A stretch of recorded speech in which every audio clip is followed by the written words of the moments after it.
जी नाजरीन, अस्सलाम वालेकुम। मैं राना रियासत अली। नाजरीन, दुनिया के गुस्से और ताकतवर हुक्मरानों में एक नाम बहुत मशहूर है, युगंडा के सदर इदी अमीन दादा का।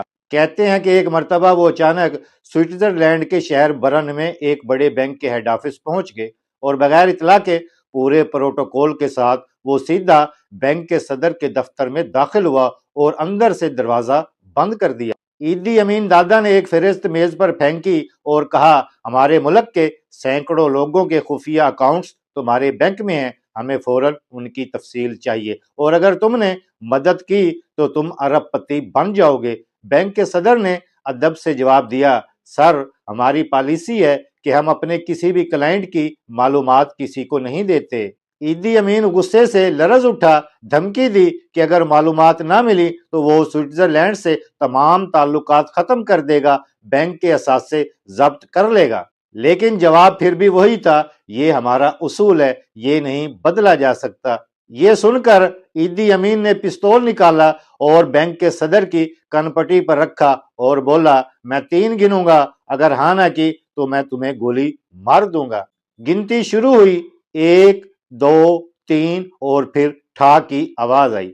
बैंक का सदर जमीन पर गिर गया, मगर चंद लम्हे बाद उसे एहसास हुआ कि वो तो जिंदा है। गोली उसके कान के पास से गुजर गई थी। ईदी अमीन ने कह कहा लगाया और कहा, मैं सिर्फ ये देखना चाहता था कि तुम और तुम्हारा बैंक कितने काबिले एतमाद हो। अब तुम फार्म मंगवाओ, मैं तुम्हारे बैंक में खुफिया अकाउंट खुलवाना चाहता हूँ। और कहते हैं कि ईदी अमीन दादा ने उस बैंक में अरबों अरब डॉलर का अपना खुफिया अकाउंट खुलवाया। यह वाकया हकीकत हो या अफसाना, इससे फर्क नहीं पड़ता।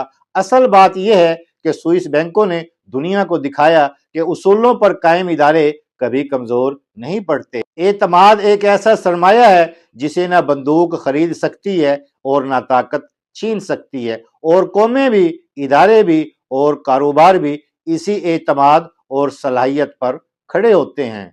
अगर हम अपने मुआशरे में उसूल, ईमानदारी और एतमाद को बुनियाद बना लें तो हम भी दुनिया के लिए एक बाएतमाद कौम बन सकते हैं। लेकिन हमारे इदारे इतने कमजोर हैं कि अवाम का इन पर एतमाद नहीं है। मैं हूं राना रियासत अली। आपकी इस बारे में क्या राय है, कमेंट में जरूर आगाह कीजिएगा। आप सबका बहुत शुक्रिया।